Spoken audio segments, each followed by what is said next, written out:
welcome. You are listening to the Louis Minor Show. I'm your host, Bell County Commissioner Louis Minor. Today is February 23rd, 2025. We have a special guest that I did a recording with, Jennifer Lee. She was a candidate for House District 55 last election cycle. She is going to be running for running again for that seat. She's a former educator, strong advocate as public education, and I wanted to talk to her about HB 3. That's the new voucher scam bill that was written by Chairman Buckley. That represents Killeen and Salado, and so enjoy the conversation on this. There's no commissioner's court on coming up this Monday, and there's no commissioner's court coming up on the following Monday, which should have been a meeting, but I know I'll be at the National Association of Counties Legislative Conference in Washington, D.C. I leave Friday for that. I know the county judge will be there, and then I think one of the other commissioners has another thing to go to. So anyways, there's not going to be a commissioner's court meeting that day, and so the next meeting will be the third Monday of the month in March. So we still have a lot to talk about. Enjoy the conversation with Jennifer Lee, and we'll talk to you next week. Welcome. I have a special guest for you today, Miss Jennifer Lee. Ran for House District 55 the last election cycle. She will be our hero again and running again in the 2026 election cycle. So, Jennifer, thank you for agreeing to being on the show today. We'll let everyone in on the little secret. We actually recorded this once before, but the recording was not very good because we were trying to be fancy and do it on site, on location. But that's my bad. So thank you for agreeing to do this again, because it's important. It's important for our community. It's important for our state. And I think it's important for people to know that there are other options out there. There's candidates out there that really care about public schools and want to bring the right information and the right solutions for our state. So thank you for agreeing to do this again with me. And what I'm referencing is HB 3. Our House District member in 54, Representative Brad Buckley, Chairman Buckley, he was the chairman of the Public Education Committee last year, our last legislative session, where the voucher scam failed, and now he's at it again. So I wanted to bring you on, but first, since I did not have you on the show, I was not able to nail you down and get you on the show last election cycle. If you can, I want the audience to know about you. Tell us a little bit about your history, and then why you decided to run and why you're going to run again in 2026.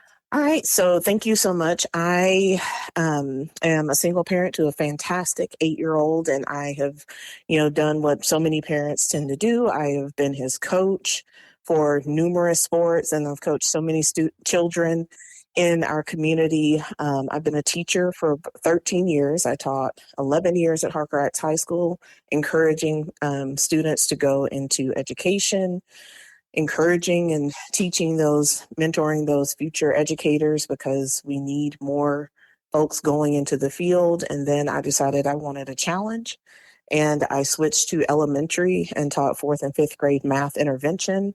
And I absolutely got the challenge that I wanted, but it was so much fun. Just getting a different aspect and, teaching in a Title I dual lingual campus and just kind of seeing some of the differences there. But yeah, basically that's it. The reason why I decided to run for office, it's something that I knew eventually I would want to do. I thought I would do it when my son was much older and it would be a little bit easier with him being older. But, sometimes the right moment tends to find you. And that's exactly what happened in, I believe it was December of 23, when I had a conversation with Dawn Richardson, and she kind of challenged me and asked, why not just run now? Why, keep on saying that, oh, someday I'll do that, someday I'll do that. And something we all need to remember is that someday isn't promised. And for some people, someday doesn't happen.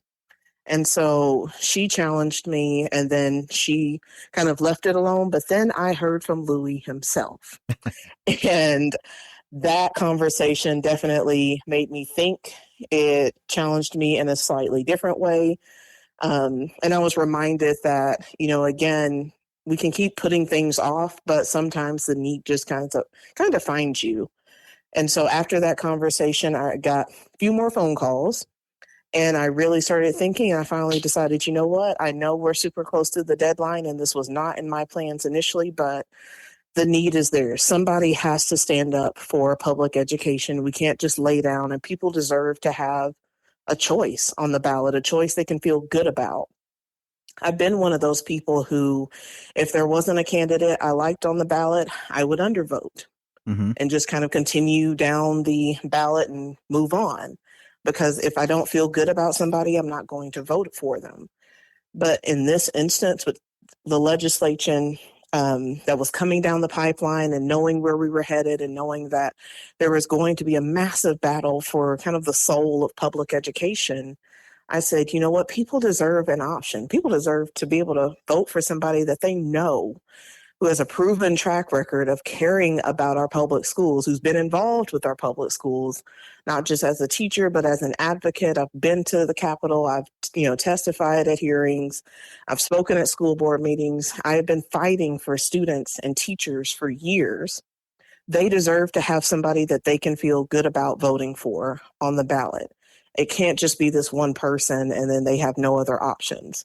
That's not how democracy works. And so that's why I decided to run. And it was an incredibly wild ride, and I learned so much.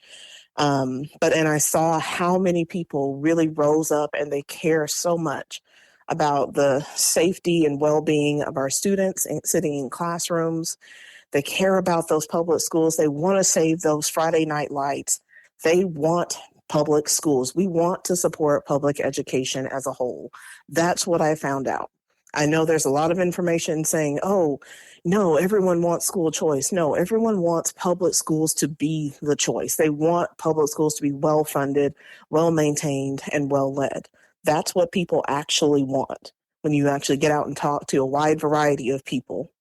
And so that's why I'm going to run again, because we still deserve a choice that we can feel good about. People are starting to see and have some kind of buyer's remorse, I think, after this past election cycle, when they realized, oh, that's what we voted for. Oh, that's not what we meant. And so people deserve a choice, and they deserve a choice in 26. Now that we're seeing what we have, it's time to say, you know what, our kids deserve better.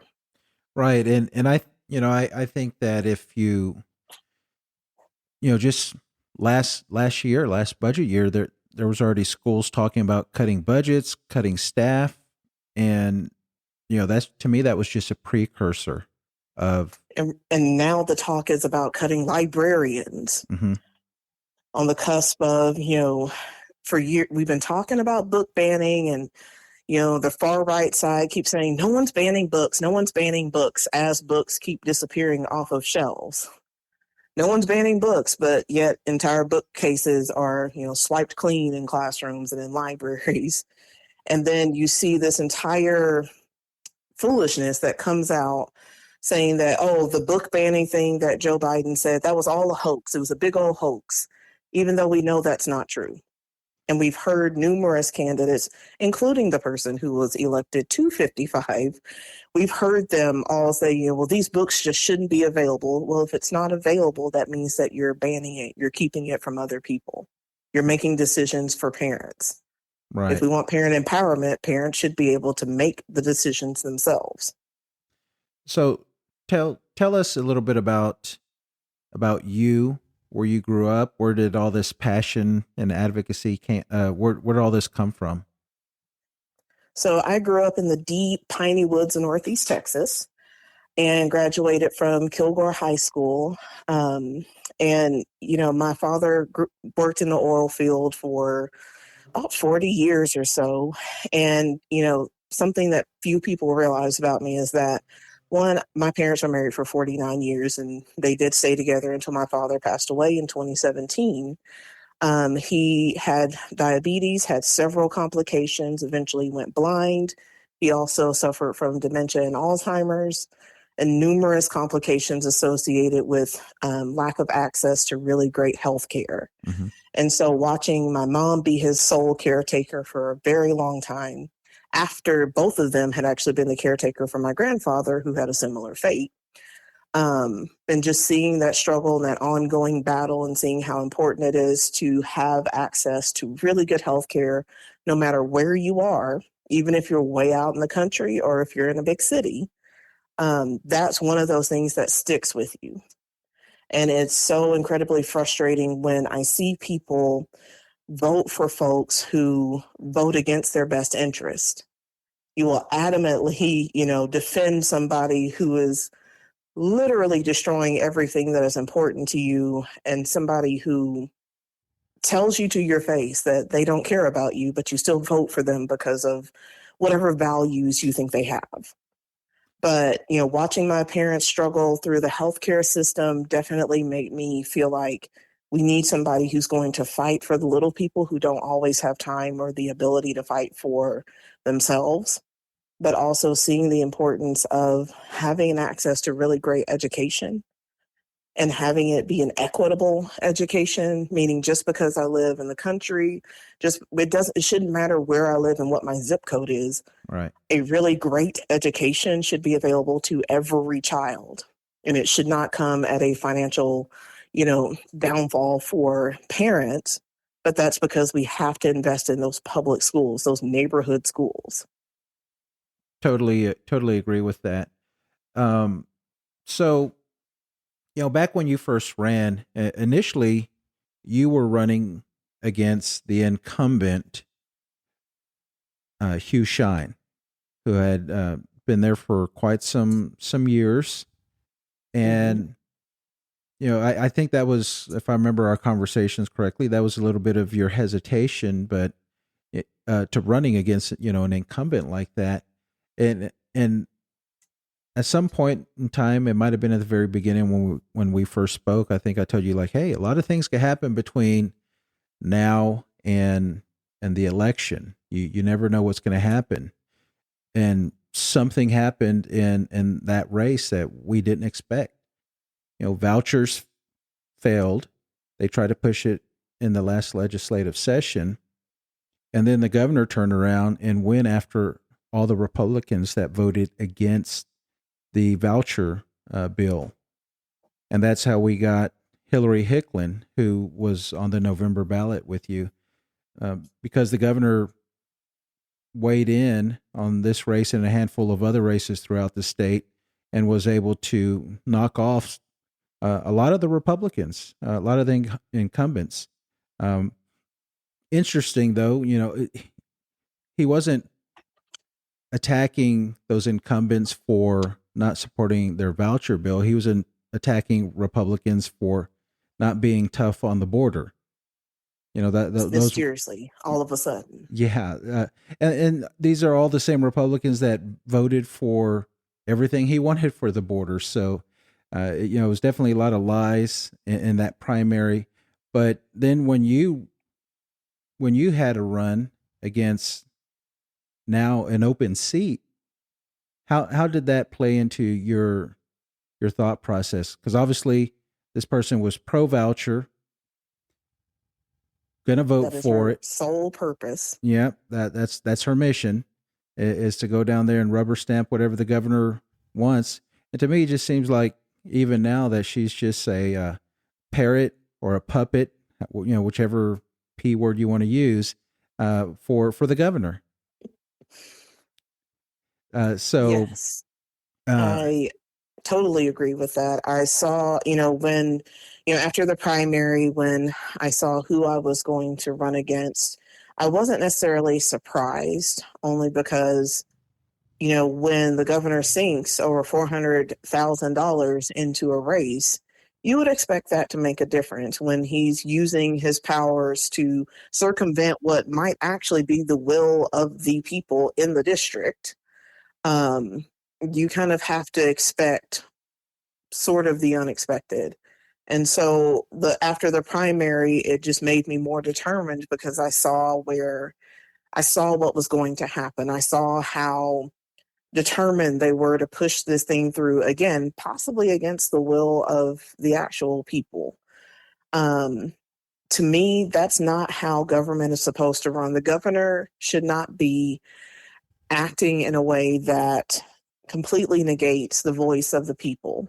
And we're seeing that now because you've heard too many Republicans before, when the Senate was hearing, SB2, the first rendition of the education savings account or voucher scam, however you want to phrase it, because apparently use of the word voucher is triggering yeah, to them.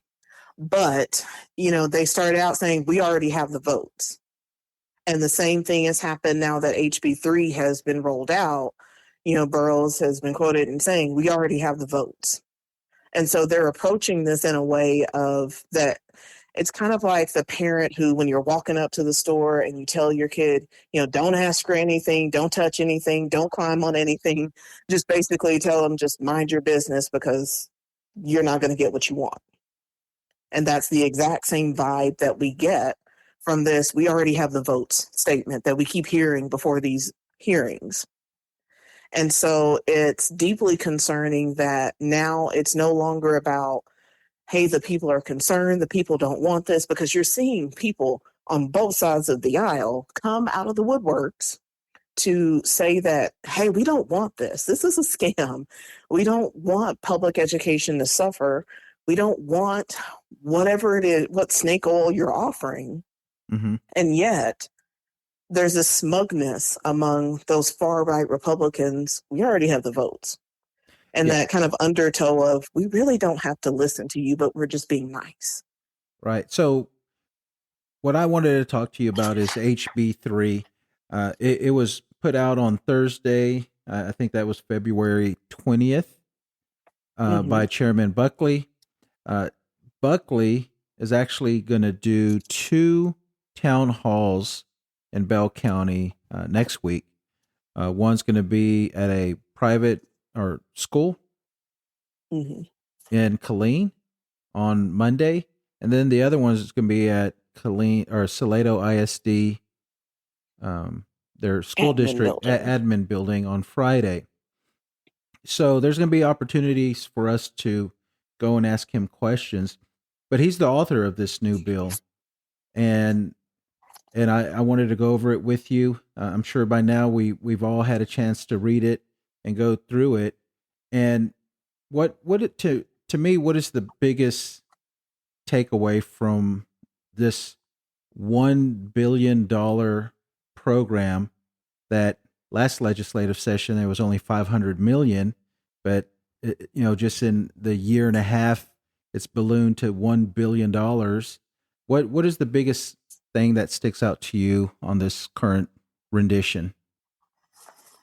So I want to point out the difference between the Senate bill and the House bill, because in the Senate bill, it was very much so unbridled. We do not care about any kind of accountability. We do not care about any kind of transparency. It was, these people are going to be able to do whatever they want with this money.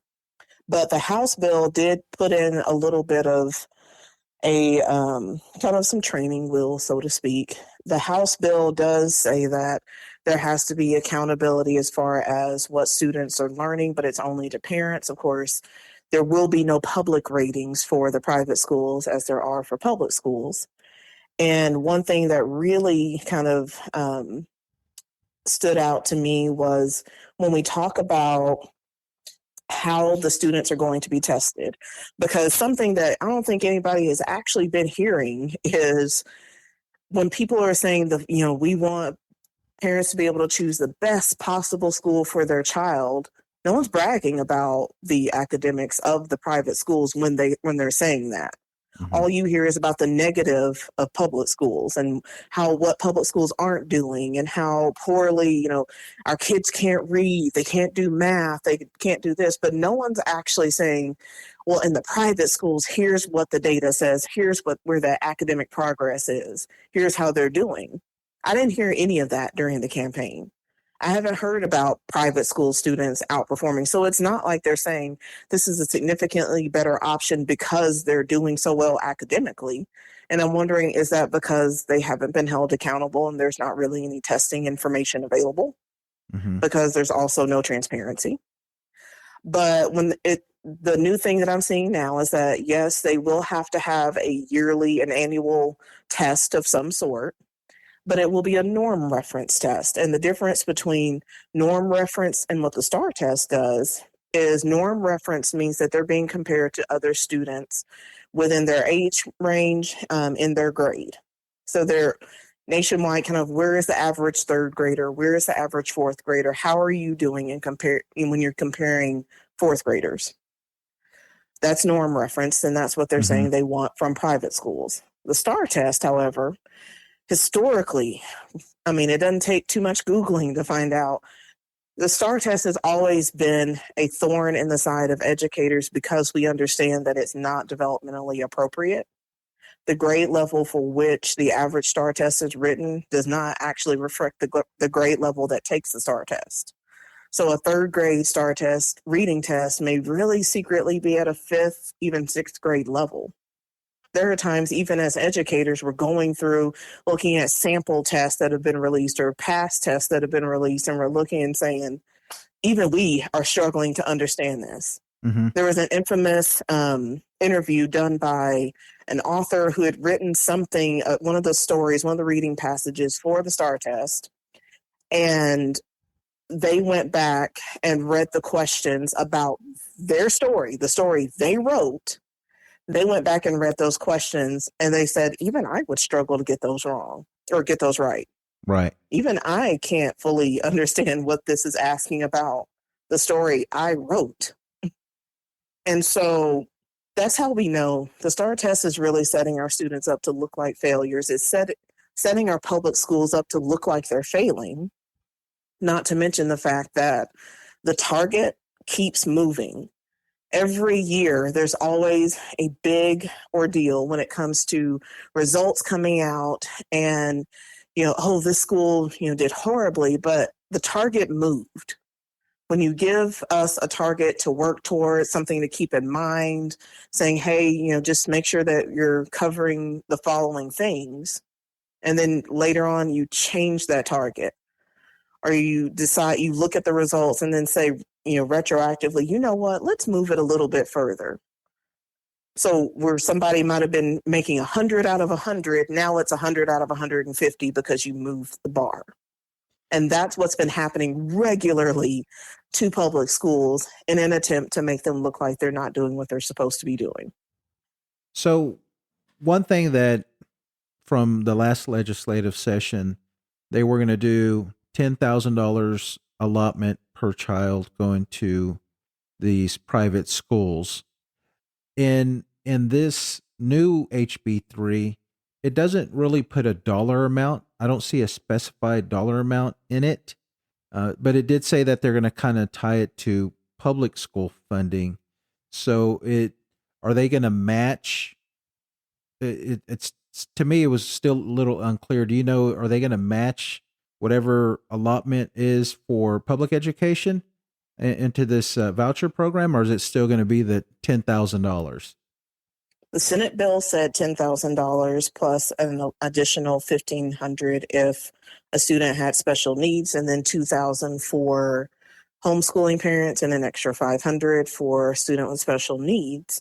Mm-hmm. However, the House bill is extremely vague, and it is one thing to note is that that automatically starts out, even if it was 10,000, that automatically starts out with more funding for a private education than a public education, because as it stands and has been since 2019, I believe, the basic allotment or the basic level of funding for a student in public schools, that it's not in special education, they aren't bilingual, they aren't career and technical student, nothing extra, just kind of regular program student, is 6160, $6,160. That is their basic allotment and has not changed since 2019.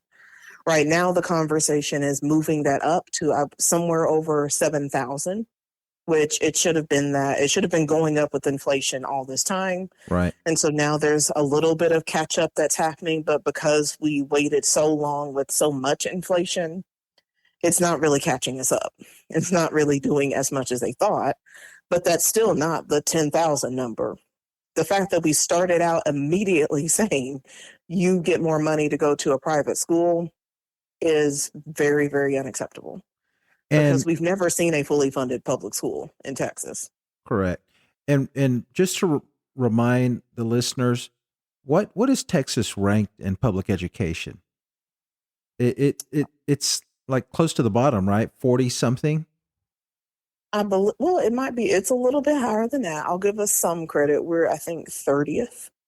Okay. Okay. We're not great. We are Y- not great. Yeah. So they want to pull this money out. You know, they said the money's going to follow the kid. How does that look? What does that mean to the school? What does that mean to the parent? What does it mean to the taxpayer? What does it mean that the money is going to follow the kid? In theory, what's supposed to happen is that there's a account that is going to exist. That's why they're trying to call it an education savings account as opposed to a voucher, because too many people were equating voucher to coupon, even though that's actually how it's going to function. Mm-hmm.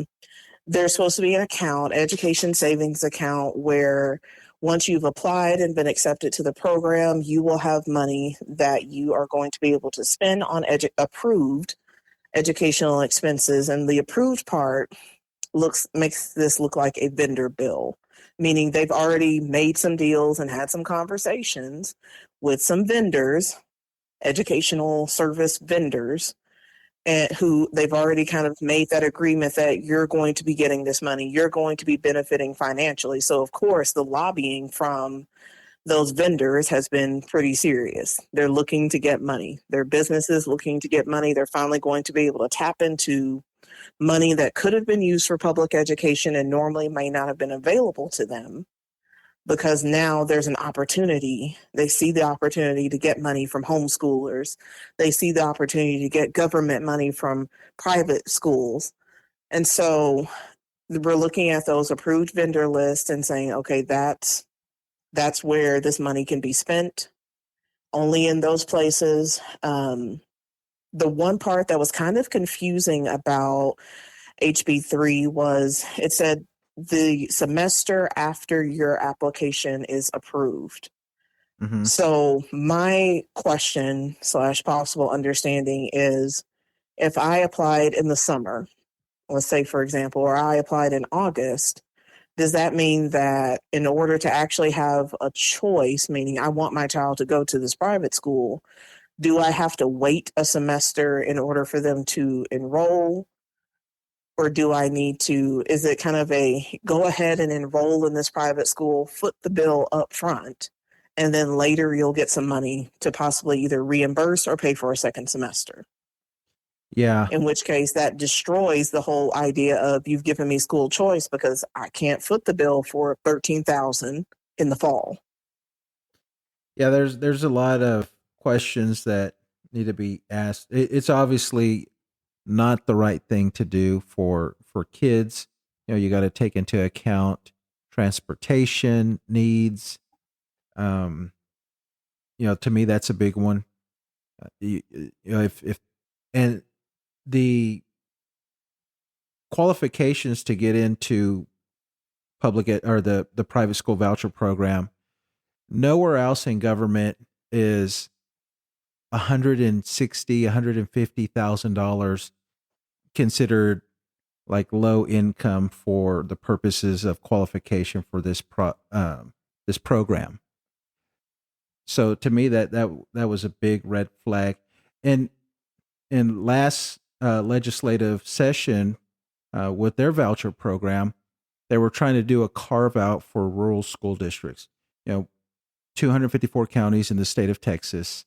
Majority of those counties are probably not going to have any type of private school, but their funding is going to be affected because if they don't fully fund or they only nominally increase the student allotment, they're still not making up for that inflation. So did the now forgive me because I didn't look at the Senate bill at all.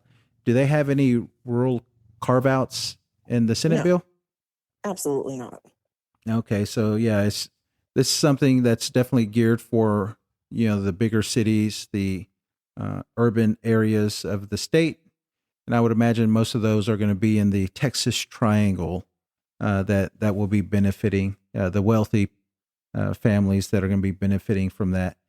I'm going to be curious how many people are actually that are going to take their kids out of private or public education, go to private, versus how many are going to be in there already and just start accessing those funds.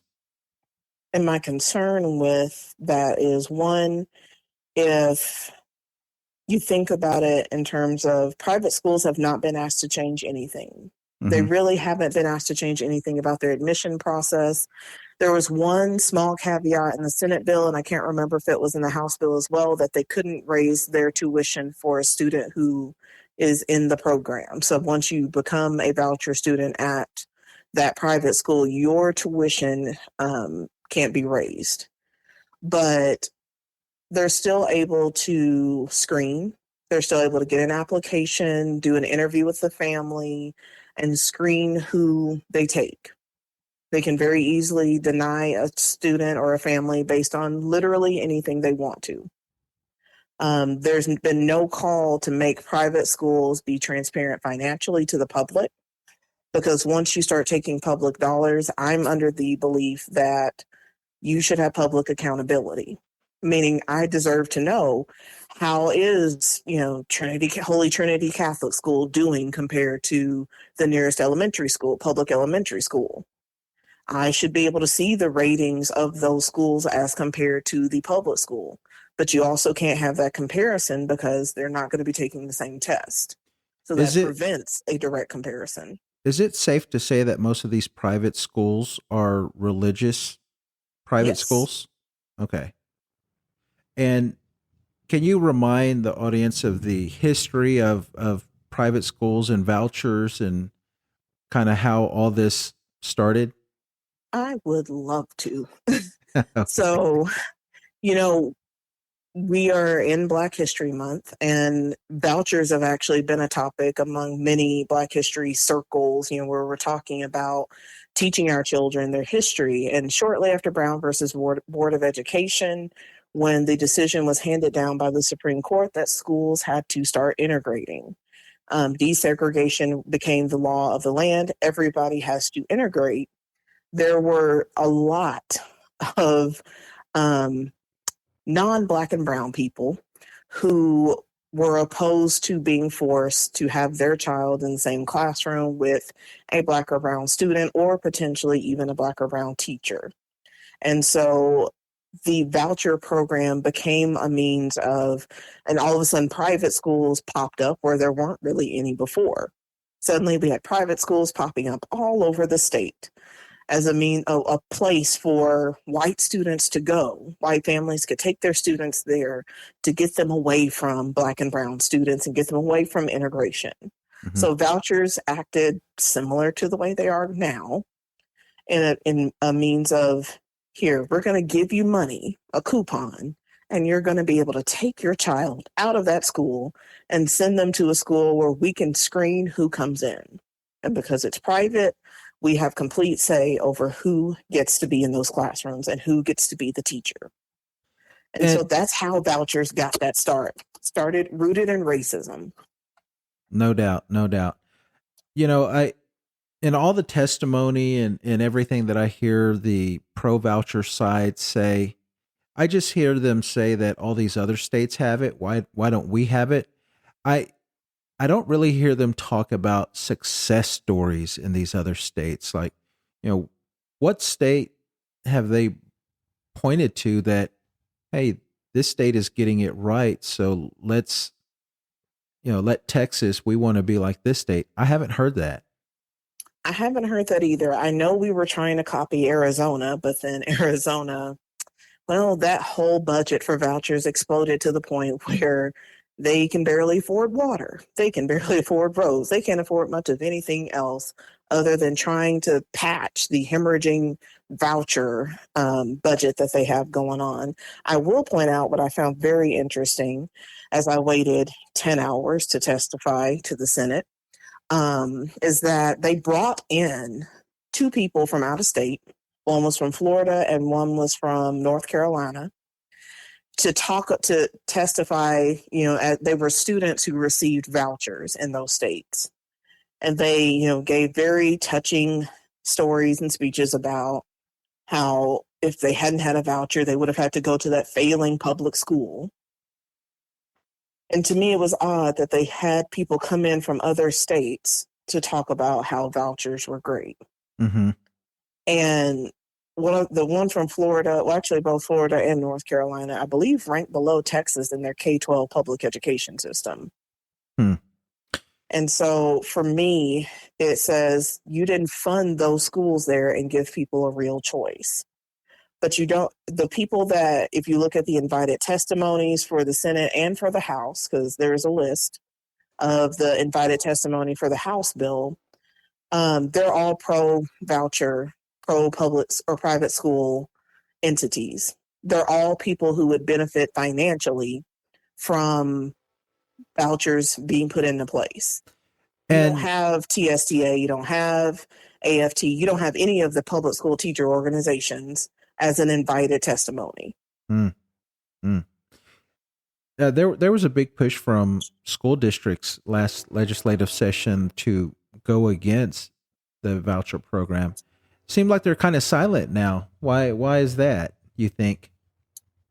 Oh, well, when you start labeling things as electioneering, and there's a specific House bill a specific piece of legislation that has been crafted by none other than 55's Hillary Hicklin, that specifically wants to sanction and go against any school district that attempts to lobby.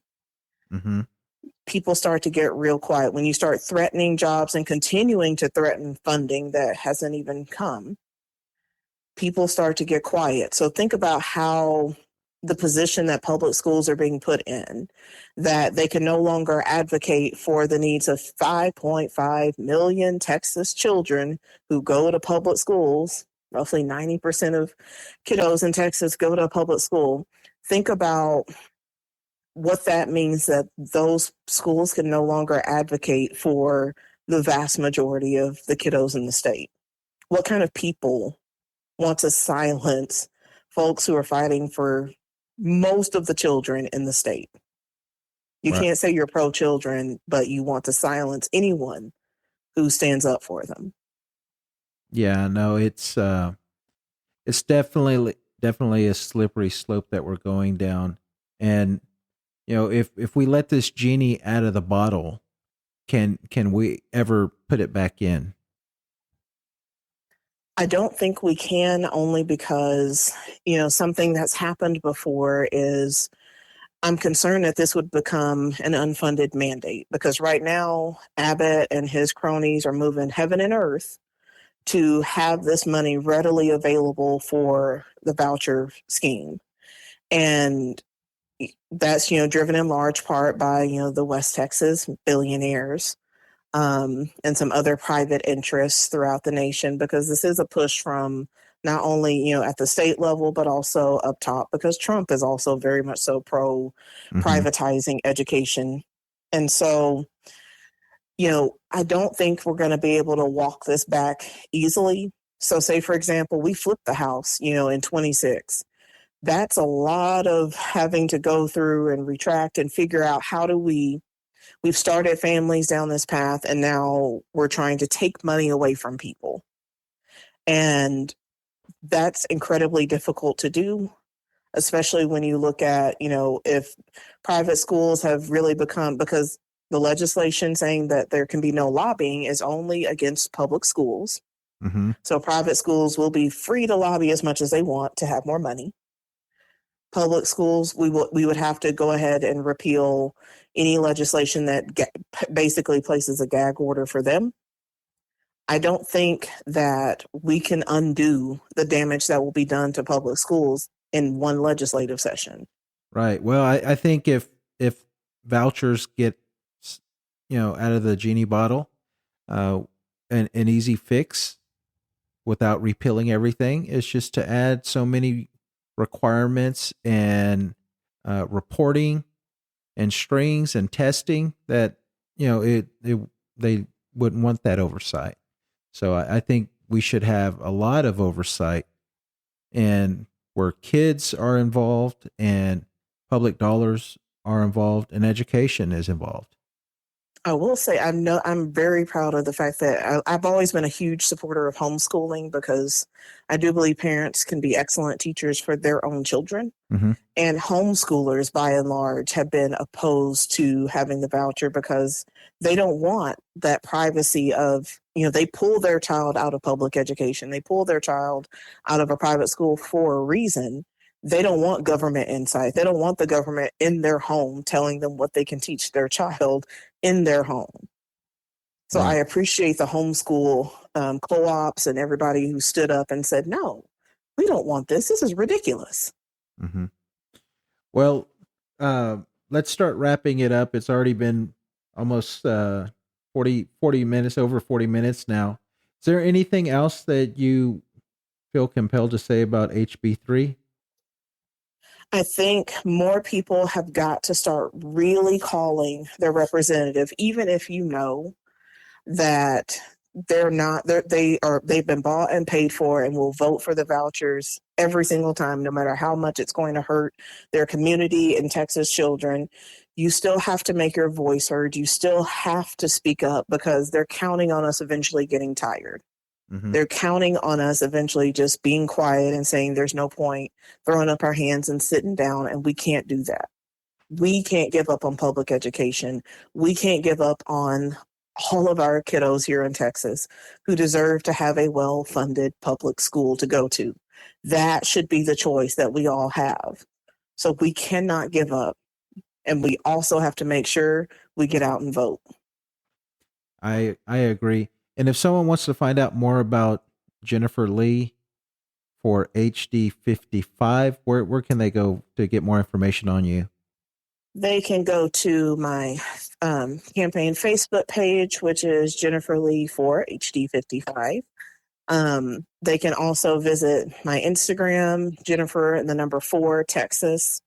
They can go to my website, Jennifer and the number 4 Texas.com.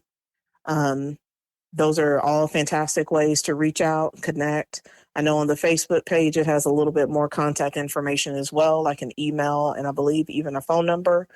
And yes, that number actually goes to me. So, reach out. Please follow me on social media, because I'm trying to keep everybody up to date. Visit the website, and you can absolutely donate, because there's still a donate button on the website and also on the Facebook page. All right. I like that ask. So, Jennifer, thank you for being here. I love that you're an educator, because it definitely showed through your, want to give us the information. You want to educate us on what's going on. So thank you for that. And we will talk to you, see you next week. Thank you again. Thank you.